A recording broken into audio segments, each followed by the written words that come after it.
자, 오늘은 이런 이야기 해볼까요? 경주에서 이제 있을 에이펙 미중 협상에 대한 예상을 한번 해보겠습니다. 어제 제가 말씀드렸던 것처럼 굉장히 중요한 포인트가 될 거란 말이죠. 그리고 전 세계가 이 협상을 주목하고 있습니다. 왜냐하면 미국이 중국을 본격적으로 때리기 시작하면서 이게 블록화 현상이 만들어지기 시작했죠. 뭐 네 편 내 편 나누기 시작하면서 서로 동맹을 강화하고, 그러니까 여러 가지 좋지 않은 일들이 막 많이 일어나기 시작했어요. 이렇게 미국이 중국을 때리니까 유럽 경제도 휘청거리는 거거든요. 왜냐면 유럽이 중국과의 의존도가 굉장히 높습니다. 지금도 중국과의 관계가 굉장히 깊은 나라들도 있어요. 그러니까 이러한 내용들이 이제는 서로 간의 핀치에 어느 정도 몰려서 중요한 협상 자리가 눈앞에 있다는 거. 근데 이게 또 협상이 이루어지기까지가 쉽지가 않았죠. 트럼프가 또 뭐 중국을 안 만날 거다, 뭐 관세를 때릴 거다, 뭐 그런 이야기를 하면서 여러 가지 압박을 많이 줬습니다. 근데 결국은 협상에 참여를 할 겁니다. 그러니까 이 부분까지는 저도 예상을 한번 했었죠. 여기까지는 다행히 맞았어요. 자, 그렇다면 실제로 협상이 어떻게 전개될 것인지에 대해서 오늘 이야기해 볼게요.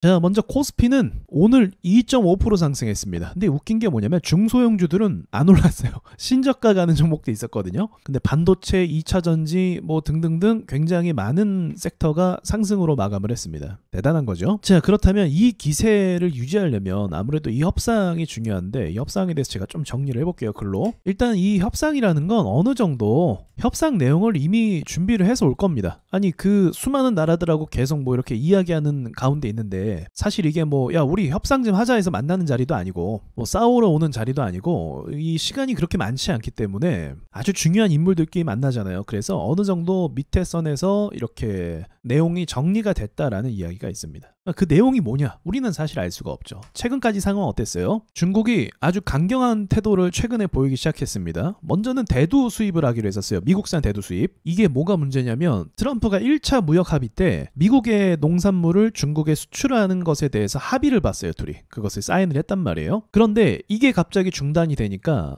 미국에 있는 농민들이 피해를 입기 시작하는 거예요. 사줄 사람이 없는 거죠. 이거 수요가 있어야 되는 건데. 이렇게 되면 정치적으로 지지율에 좀 문제가 생기겠죠. 트럼프가 이 문제를 해결해야만 농민들의 이 마음을 좀 달랠 수가 있는 거란 말이에요. 근데 이것에 대해서 일단은 중국이 한 방 먹였다고 볼 수가 있어요. 그 다음은 뭐가 있습니까? 히토류 수출을 중단했다. 이러면 사실 중국도 좋은 건 아니죠. 이 수출을 통해서 돈을 버는 나라인데. 근데 이렇게 했다는 건 또 뭐예요? 마치 이 경주 에이펙을 겨냥한 것처럼 미리 이 으름장을 딱 놓으면서 미국을 아주 곤란하게 만들 만한 태클을 걸었다고 볼 수가 있는 거예요. 그러니까 트럼프가 어떻게 했어요? 뭐 너네 뭐 중국도 어쩌고저쩌고 하면서 관세 뭐 물릴 거야 하면서 그렇게 얘기 나온 거죠. 그러다가 바로 다음날 시진핑이 뭐 실수했다 하면서 뭐 그런 식으로 또 얘기하는 걸 볼 수가 있어요. 그러다가 뭐 서로 뭐 안 만날 것처럼 하더니 결국은 이제 일정을 잡고 만나는 거죠. 그러니까 이러한 것들은 뭐냐면 협상에 있어서 본인들이 좀 유리한 위치를 가져가기 위해서 카드를 꺼냈다고 볼 수가 있는 거죠. 그런데 중요한 건 뭐냐면 미국도 그렇고 경제가 서로 좋은 상황이 아닙니다. 제가 서두에 말씀드렸던 것처럼 거의 이제 10년 되어 가네요. 무역 전쟁이 본격적으로 발생하고 뭐 이렇게 수출을 막고 뭐 기업 퇴출하고 뭐 이런 식으로 서로 싸우기 시작하면서 서로 간에 엄청난 손실을 많이 봤단 말이죠. 중국의 내수 경제도 거의 뭐 폭탄 맞은 수준이 됐고, 미국 같은 경우도 이제 돈을 많이 벌었잖아요. 그래서 빚이 더 늘어났다고 볼 수가 있습니다. 그러니까 정상적으로 경제가 성장했다라기보다 뭐 데이터 센터 뭐 투자하고 이러면서 계속적으로 경제가 활성화되면서 돌아간 건 맞는데, 그 모든 것들이 지금 빚 문제라고 볼 수가 있어요. 미국의 빚이 지금 5경이 훨씬 넘었잖아요. 말도 안 되는 수치로 계속 불어나고 있는 중입니다. 그래서 미국 달러에 대한 불신, 이런 것들이 다 종합적으로 만들어지는 거고, 미국 국채를 중국이 꽤 많이 사줬었는데 이제는 국채를 더 이상 사주지 않는 나라로 또 바뀌어 가고 있는 중이에요. 그러니까 미국도 그렇고 중국도 그렇고 지금 굉장히 나라가 서로 엉망인 가운데 있다. 그렇기 때문에 기조 자체는 어쨌든 미국은 패권을 유지하려고 하고, 그러기 위해서 이제 치고 올라오는 중국을 찍어 누르기 위해서 자기 밑에 두기 위해서 그렇게 하는 거고, 중국 역시도 야망을 포기할 수 있는 나라가 아니죠. 중국인들 역시도, 중국이란 나라 역시도 패권을 잡기 위해서 여러 가지 물밑 작업을 굉장히 많이 했단 말이에요. 여러분, 제가 한번 말씀드렸지만 중국이 아무래도 인구도 그렇고 또 인재도 많다 보니까, 머리 좋은 사람도 많다 보니까 예전부터 자원을 굉장히 많이 확보했어요. 정말 많이 확보했어요. 우리나라가 이걸 못했어요. 이거를. 그러니까 앞으로 제가 몇 번 말씀드렸는데 AI 시대고 이제 로봇 시대잖아요. 그러면 사람을 대신해서 로봇이 뭔가를 만들기 시작한다면 생산 효율이 더 좋아지는 거예요. 그럼 어떤 이제 싸움으로 치고받을 수밖에 없어요? 단가 싸움이 시작되는 거예요. 누가 천연자원을 많이 확보했냐, 이 싸움으로 이제 돌아가는 거예요. 그래서 미래에는 이제 자원을 많이 가진 나라가 굉장히 유리한데 중국이 이 부분에 있어서 미리 작업을 많이 해놨습니다. 그러니까 지금 히토류 가지고 뭐 저렇게 할 수 있는 거고 우리나라 2차 전지 산업도 그렇게 무너뜨릴 수가 있는 거예요. 자원을 가지고 싸움을 걸고 있는 건 치킨 게임을 하는 거죠. 자, 이렇듯이 중국이란 나라도 철저하게 본인들이 위로 올라가기 위해서 여러 가지 준비를 많이 했단 말이에요. 뭐 우주 산업 기술이라든지 로봇 기술이라든지 또 심지어 AI도 만들었었잖아요, 얼마 전에. 그런 것처럼 나름대로 많이 미래 산업에 대해서도 준비를 철저히 하고 있습니다. 그러니까 이런 패권 전쟁이 앞으로 멈춰질까? 그건 절대 아닌 건 분명해요. 그러니까 말씀드렸던 것 같기도 한데 휴전은 가능해요. 러시아, 우크라이나도 뭐 전쟁을 끝내는 건 불가능해요. 이미 서로 간에 너무 많은 피를 흘렸기 때문에 뭐 전쟁 우리 그만하자 이런 게 불가능해요. 휴전은 가능하죠. 우리나라도 마찬가지야. 우리나라도 지금 휴전 중이잖아요.